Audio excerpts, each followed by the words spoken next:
We are back with the last video before I get back to Charleston. And I know you've missed me very much. I've missed you guys too. So, this is the last video, and I'm going to talk a little bit about web application security. And when I get back, we will take a breath type of lecture and not go into anything new until we discuss all the questions that you may have and do some small exercises on SQL injection and SSS that will help you with your second homework. So let's go right into web application security and the outline for this lecture.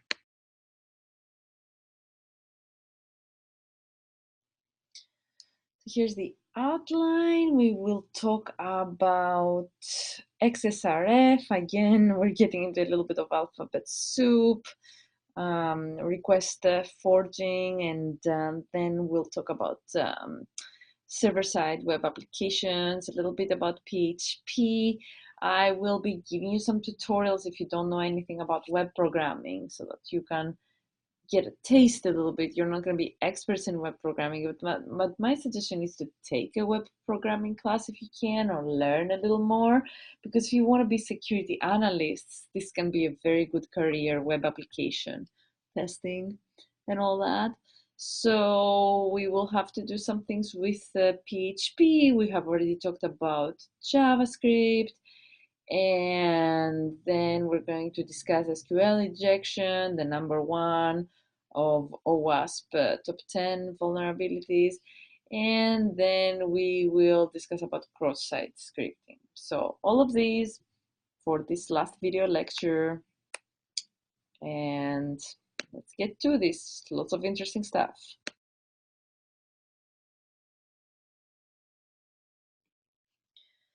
Okay, so web applications are very widely used nowadays. I mean, you've seen that many mobile applications are turned to web applications because they're so portable between mobile phones. So, in the beginning, the web applications were very, single-sided, like just content and all that, the 80s websites that you've seen, that sometimes professors still have an 80s looking website. But now we have rich content, and the software is now delivered as a web service. Like I said, you see mobile applications. We don't implement an Android application. We implement a web application. So we also have online banking, shopping, bill payments, and all these things that add interactivity. And definitely, we need to be considering security concepts. Um, Applications like that are hosted on web servers, and they are written in languages such as PHP, Ruby, Java, Perl, and ASP.NET, which is the Microsoft framework, the C# framework. And then, because these applications are so widely deployed and so easy to develop, many novice developers would get jobs as web developers, and security is really the last thing that they think about, and especially if they're inexperienced, they may not think about this at all. So the web applications end up being poorly written scripts with inadequate input validation, and sensitive data is stored in readable files, and without any way of encryption to protect this data. And then lots of big news come from web application vulnerabilities and attacks that have occurred. So it's a very interesting trend and a very interesting area in security, web application security.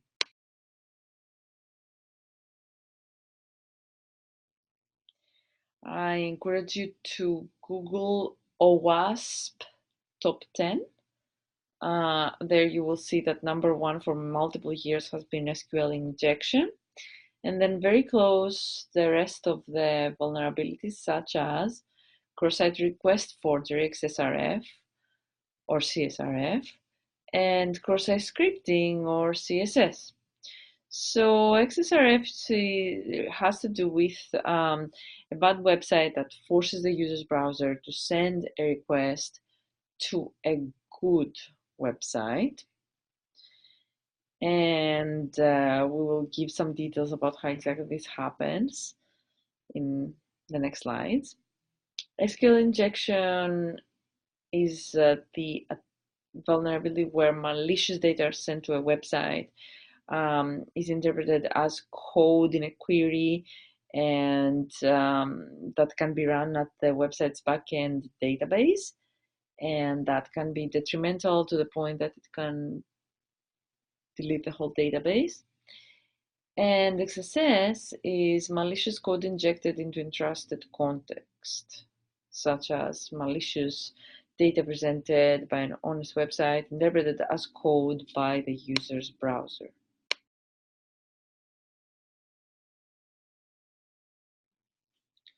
Okay, so cross-site request forgery. Let's remember a little bit about cookies.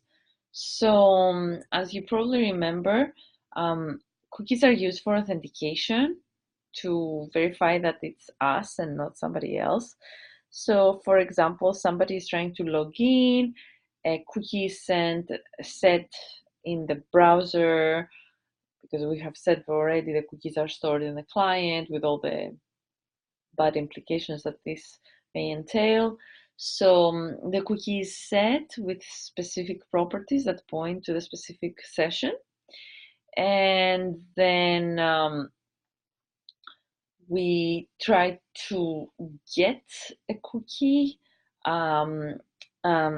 try to get something and we use this cookie to authenticate, sorry. So, and then we get a response and we don't have to log in all the time. We don't get logged off.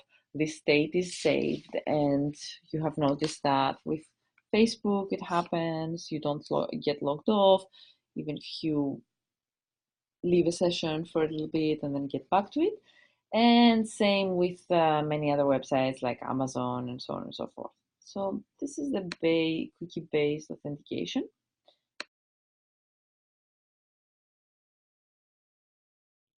Okay, so now let's think about an example of XSRF. So the user logs into their bank and they don't sign off, they forget. Happens all the time. So the session cookie remains in the browser state, showing the user as logged on. Now, after that, in the same browser, in another tab, they visit a malicious website that contains a form. And if you don't know HTML, go and check these tags, and also this JavaScript script that is included, which is to pay to submit some payment. So in this case, the malicious website contains an action, billpay.php, which will happen because the user has not logged off, signed off from their bank, and the user's browser is going to send the cookie that's save the state that the user is still logged on in their bank, and it's going to authorize to do this payment that the user never authorized because they did not authenticate. They were just visiting a malicious website that took advantage of the fact that they were still logged on to their bank. So you may have noticed that your bank times out a session after a short time. They don't do this to annoy you. They do this because things like that could happen. So the lesson is that session authentication is not sufficient when things like that can happen.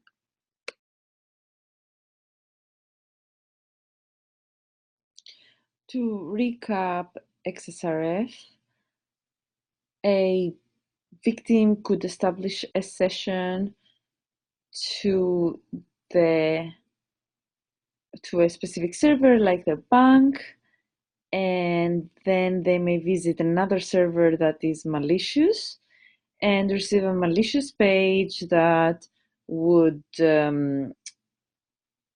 ask them for something that they were not really going to otherwise authorized to do. And then the server becomes also a victim because data from the server could go to the attack server. Like we said, the transaction from the bank, the transfer that happened that was not really authorized. And like we said, that is why we get logged off from especially banking sites. Now, Gmail and things like that, do you ever log off? I would say no. So think about these things when you're visiting other websites, and especially sites that are not trusted, and even your browser starts yelling at you, these sites are not trusted.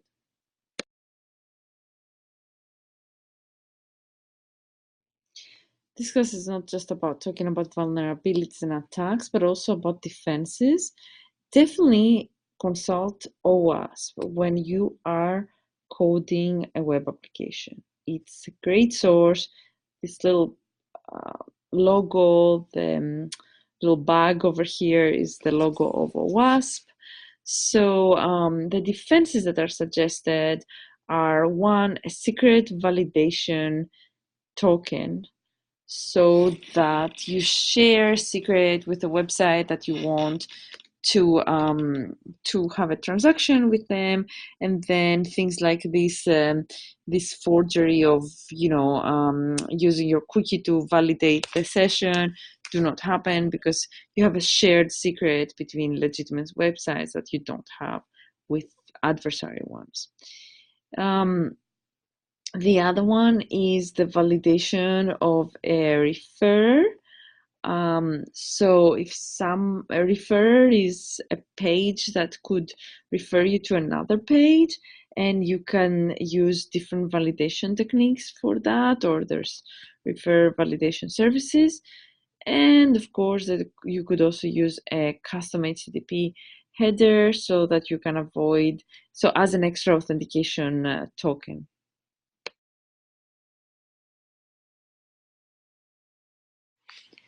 Here the defenses are great because it's a great application of HMAC.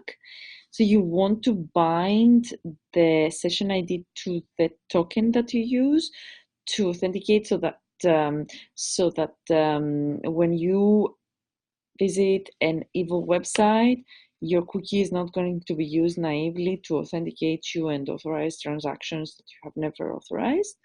So you can use a keyed HMAC of the session ID. So sessions have numbers that correspond to their IDs. HMAC, if you remember, is a keyed hashing. So it combines really nicely a digital signature. And if you don't remember, go back and study HMAC, because definitely it's nice to combine the knowledge that we had before the midterm with the knowledge after the midterm.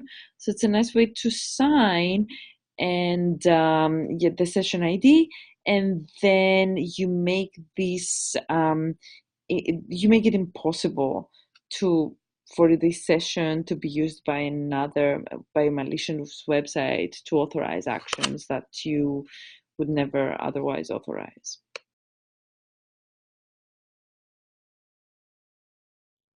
Here I show an example of a secret token that does not show in the main page, but it is used again as an additional way to share a secret between two sites, and not to be able to share the cookie that has been used in a legitimate site by an illegitimate one.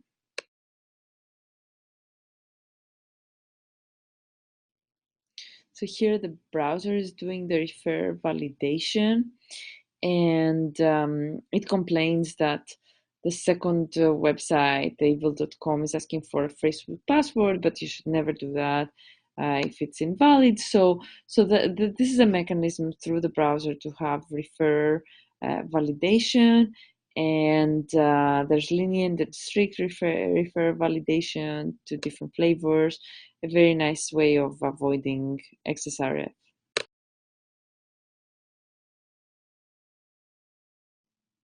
We're now moving the discussion to some introduction to PHP and server-side web applications. So far we've been talking about client-side web applications, and we're going to talk more about them when we discuss cross-site scripting. But now I want to get to SQL injection. So first things first, what is server-side web application? How does PHP work? A quick introduction, and you can learn more in the tutorials that are included at the end of your slides.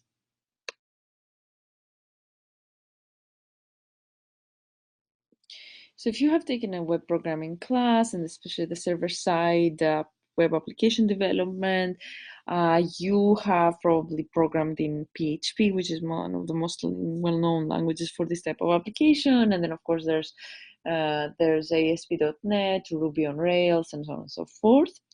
So the server side of web application means that things are running on the server, not on the client anymore, not on your PC, but on the Google server, the Apache server that serves your requests. So that's one big difference. And then another big difference is that there may be interaction with backend databases. And then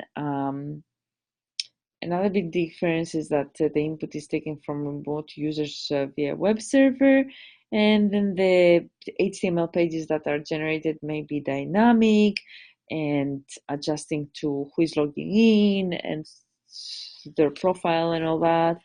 And then the content may be from many different resources, um, users, blogs, social networks, photo sharing, and so on and so forth.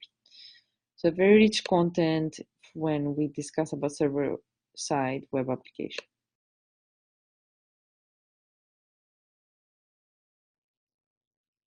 Okay, so here's an example of what we call the stack of LAM. It's not like Greek LAN or anything. It stands for Linux, Apache, MySQL, PHP, which is a standard stack for web application, LAMP.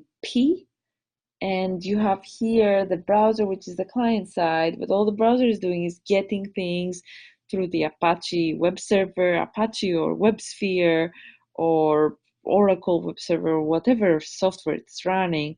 And then the web server interacts with the database, which could be Microsoft SQL or MySQL or Mongo database or whatever else is over there, and then it's the web server is replying to the client.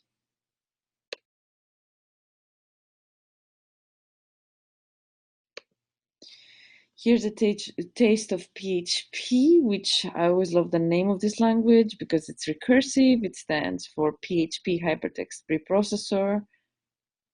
And again, it's recursive, so think about it. But anyway, so that's about the acronym, but it's a scripting language, server scripting language. It's very similar to C, and you see over here an example where the PHP starts with a tag less than question mark PHP.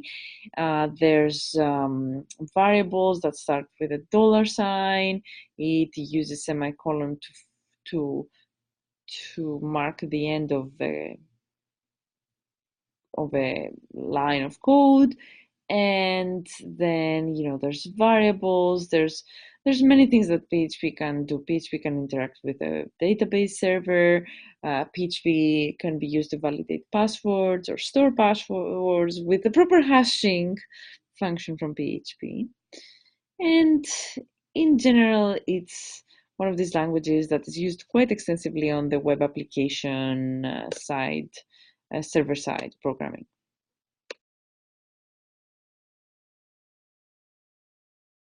Sadly, PHP is one of the most vulnerable languages out there also if used badly. And from now on, whenever you use a website, especially that it has a .php on the URL, I want you to observe what happens when you put a value in a form, if the website has a fillable form. So you will see something like a question mark and then a variable that takes a value. The bad thing is that if there are no checks and input validations, after that value, as you can see in the bad user call over here, one could inject something like a system command. So system is a PHP library that executes shell commands. And as you can see, the shell command that is executed here is rm everything. A very nice command that can delete everything on the server side, and then you're destroyed. So this is really bad, and it can be avoided if the web developer has thought about validating the inputs, but do they? So that's the big question. So a very powerful language and a very powerful way to start looking at at URLs and deciphering, reverse engineering where PHP is used, and realizing what the variable names are and all of these things. So look even in your Google search, and you will see that even though they use a sort of they use PHP, they don't have plain text, that as you can see here. So there's different mechanism of protection.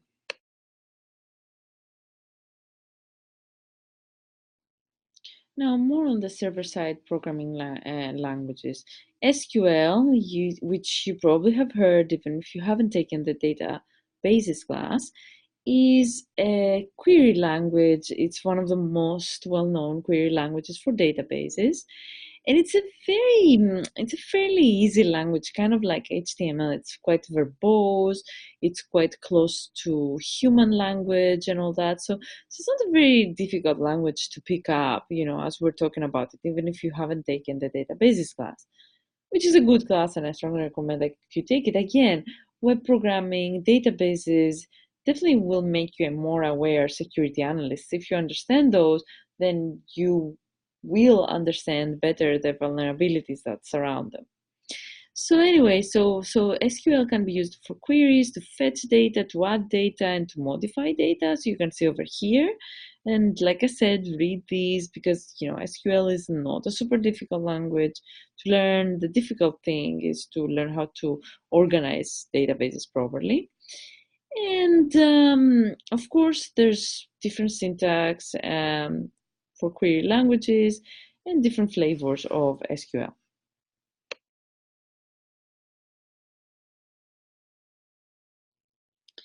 Putting the two together, PHP and SQL, we have here a variable selected user that can be that, and you see this dollar underscore get is a key kind of a key variable in PHP.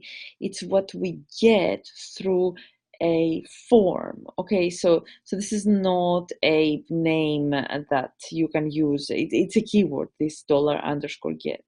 So here we're trying to get the name of the user and then use this in an SQL query, which you can see in the next line. We're formulating that query.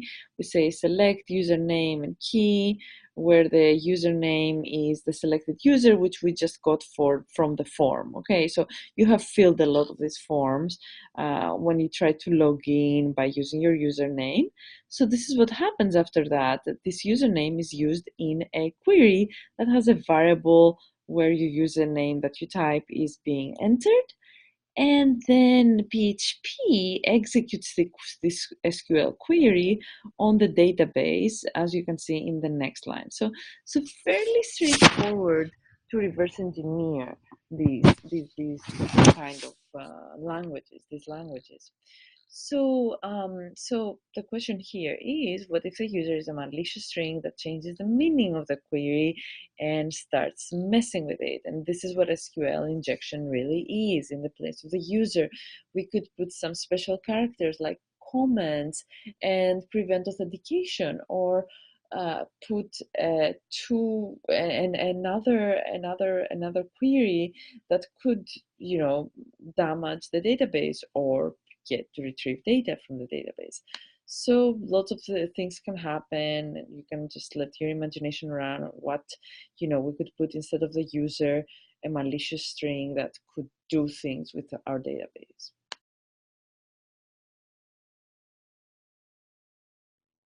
And this is just to put it in perspective. So the previous example corresponds to something like this, like you put the name Smith, and then the query happens behind the scenes. So the form uses get, and the name Smith is, transmitted with a get HTTP request to the web server, and then the web server executes the rest of the PHP, which executes the query, which in the place of username, they put the name Smith.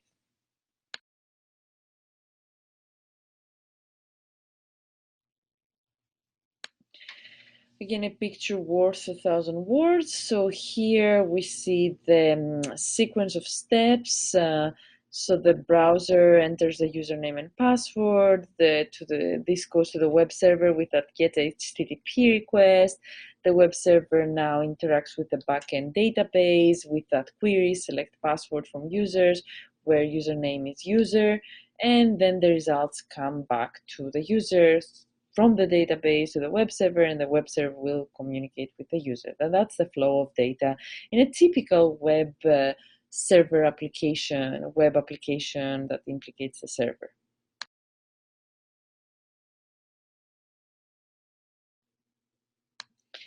And here, instead of the generic user variable, we replace, based on our previous example, the user variable with the username Smith. As we have seen in a couple of slides ago, we filled the form with the username Smith. So life is good. This is a normal login. Nothing to see here. Move on.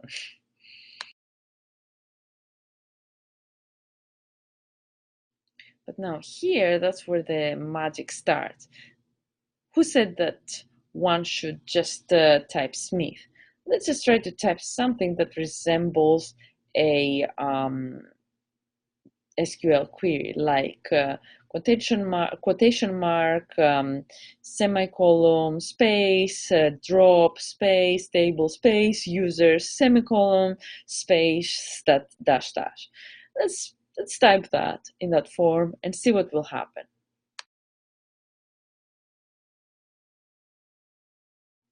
The magic that will happen is what we call SQL injection. So now we're getting to the serious stuff, the top number one OWASP vulnerability in web applications. So let's see what happens. To be continued.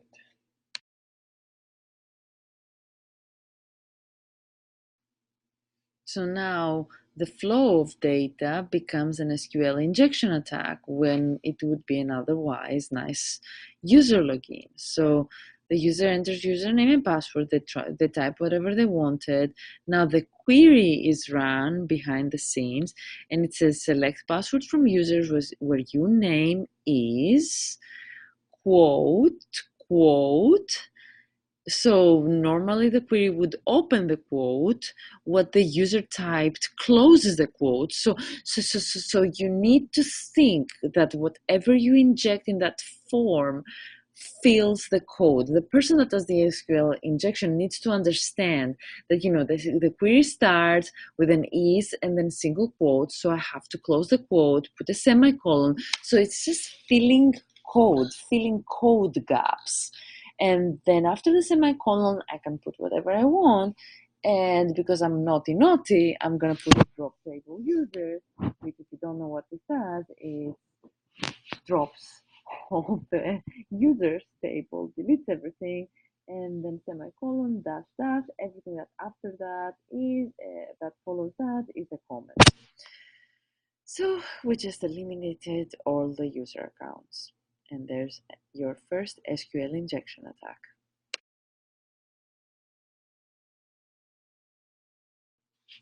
And we have just analyzed another XKCD comic. So not nearly as fun as the Passwords Entropy comic, but still pretty funny. So here's another one, and here's a name that I would totally give my first child.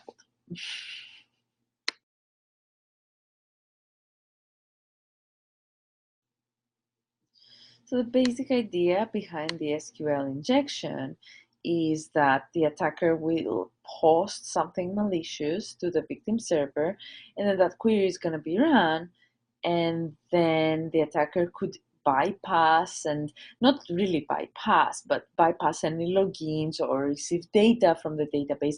And in your homework assignment, you will be doing these kind of things, like, you will be accessing something that you shouldn't be accessing, because you will be guessing what the query should be behind that to access products from that juice shop that you shouldn't be.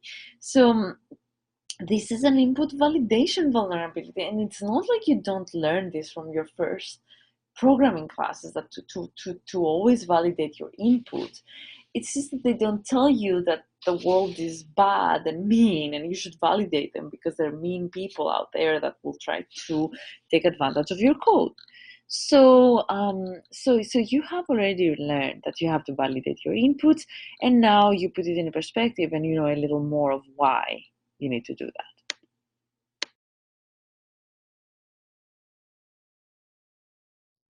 So at this point, I have to say that if you're following the slides that I have posted on the course website, you may find that they have more slides than the ones that I'm talking about here.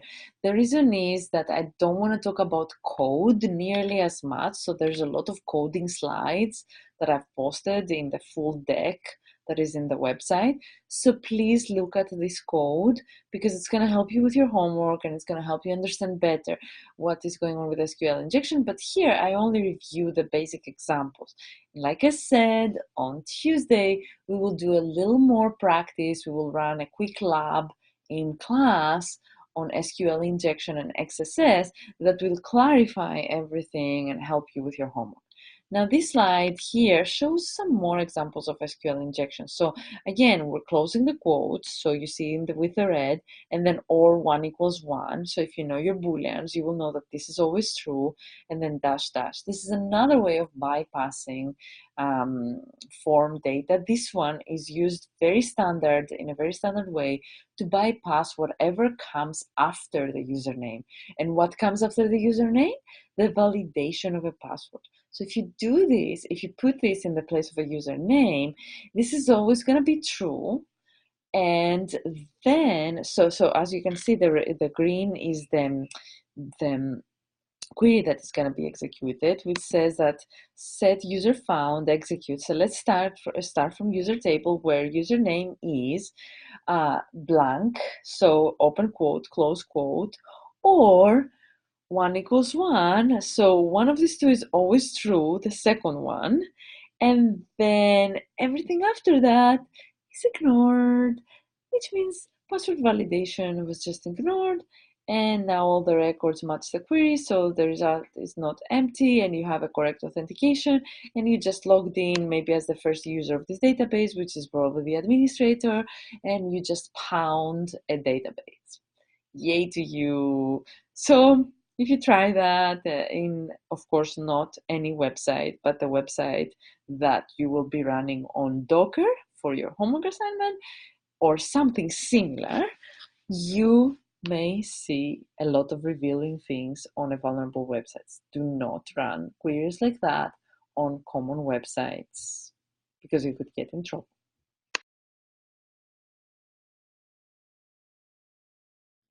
So there's plenty more examples in the slide deck that I posted on the website. But at this point, I will talk about preventing SQL injection. And so to prevent SQL injection, you really don't have to reinvent the wheel. You just have to use standard libraries, prepared statements, which check for these weird entries that could bypass login, or put these little characters that would comment everything that follows. And so, you just have to validate your inputs, whether you use libraries or custom ways in your scripts. And of course, whitelist permitted characters and blacklist everything else, bad characters. So to validate the inputs, you can also filter out any character that has a special meaning, like apostrophes, semicolons, and so on and so forth. Check the data types and all that. So blacklisting bad characters doesn't really work, okay? Because you don't know what you don't know. But if you whitelist permitted characters, then you're good to go. So the other thing is that blacklisting bad characters could prevent valid inputs. So just whitelist what you know is permissible. And then also allow well-defined set of safe values, set implicitly defined safe values through regular expressions. That's why you learn all of this programming, to be a good, secure programmer. That's why you learn regular expressions. So use that. Be a secure programmer. Save the world one web application at a time.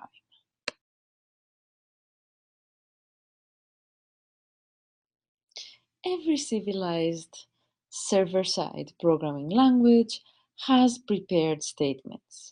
PHP has them, Java has them. I haven't done much ASP.NET, which is the Microsoft framework for server-side programming, but I'm pretty sure it has them.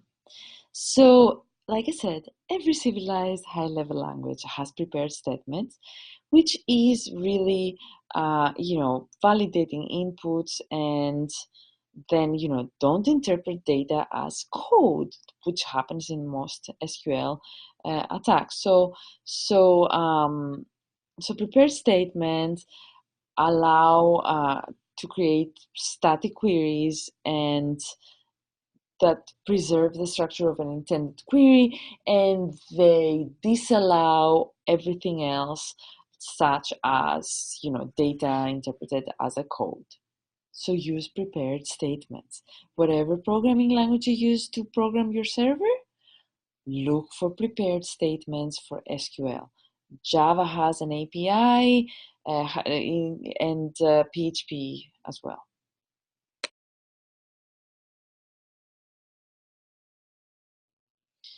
Okay, so going back to the client, now we're going for cross-site scripting, XSS, another interesting web application vulnerability. We will discuss a little more about this, but as I've said, just discussing is not enough with SQL injection, XSS, and all of these, vulnerabilities that have to do with software. The real learning will happen when you do your homework and when we do the lab this coming Tuesday.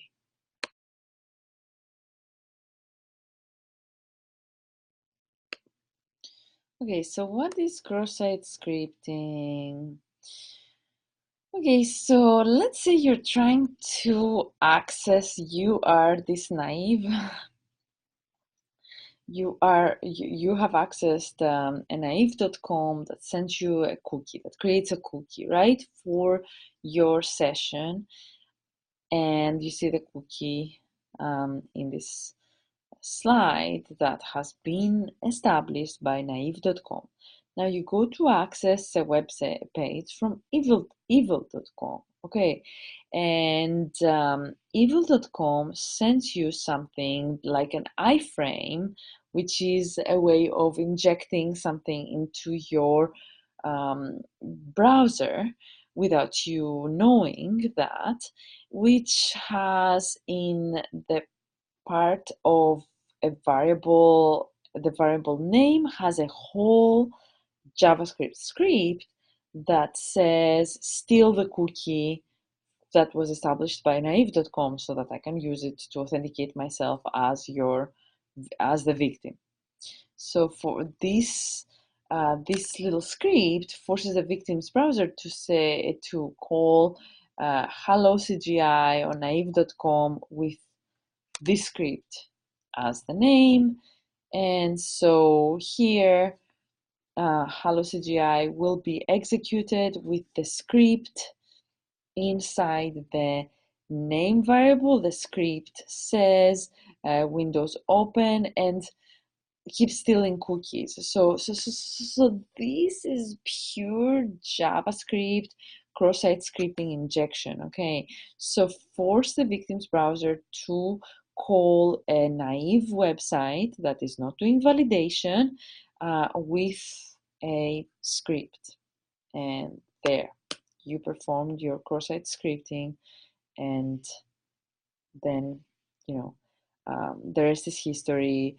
This script is interpreted as JavaScript by the victim's browser and opens a Windows that and calls steal CGI, which could steal your cookie. What else? What else is there to steal? I mean, so if your cookie is stolen, then the evil.com can authenticate as you, and you've been pwned, and now they're going to use your credit card and everything else. So cross-site scripting is fairly easy to do, especially the non-persistent cross-site scripting that we will discuss the two types of it, and it can be quite detrimental.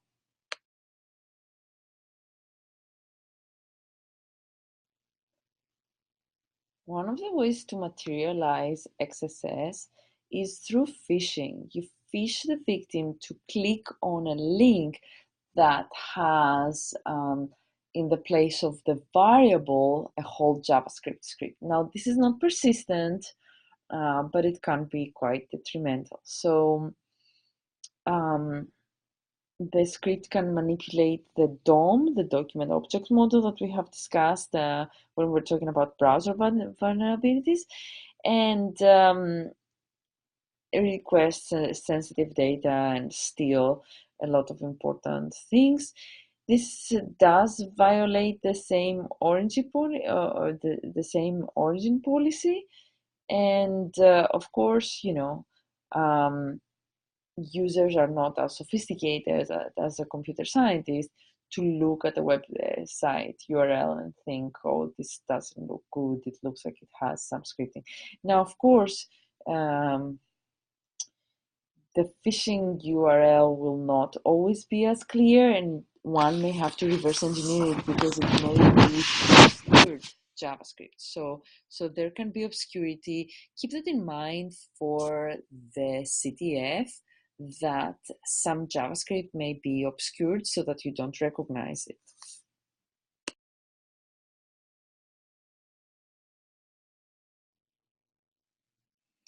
Okay, so here's what happens here with reflected XSS, where you are phished to use a malicious link. You visit the website, you receive a malicious page, then you click on that link of the malicious page, which was sent to you by the attack server, and then you get user input and then send valuable data. So this is the flow of things for reflected XSS.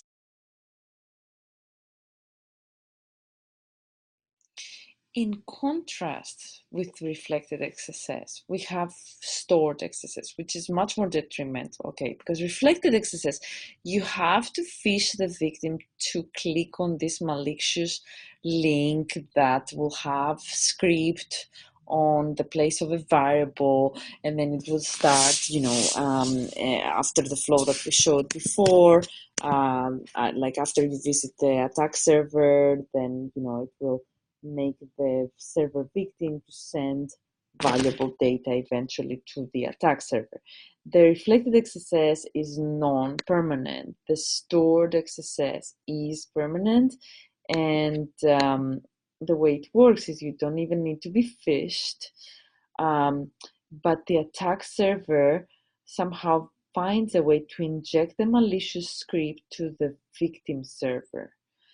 And this could happen, so many times it happens with blogging websites where somebody can enter a comment and there they can put a permanent script that then when whoever visits the blog website runs that script, because the victim server has now been permanently infected with some script that where the comment is stored to the victim website, right? If you put the comment to the blog, the comment so very detrimental to this stored XSS, because after that, a user victim that goes to the server victim and asks for the website will be receiving a malicious script and then send valuable data to the attack server. So much more detrimental, but more difficult to do because you have to be able to find this field that you can store your malicious script.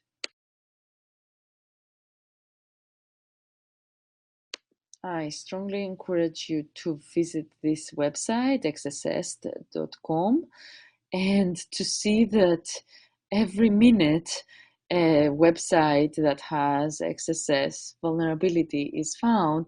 And actually, you will see some famous websites over there that people that are looking for these vulnerabilities have found vulnerabilities on XSS vulnerabilities. So very, very interesting website to visit so that you can see that this is for real and people keep developing unsafe web applications.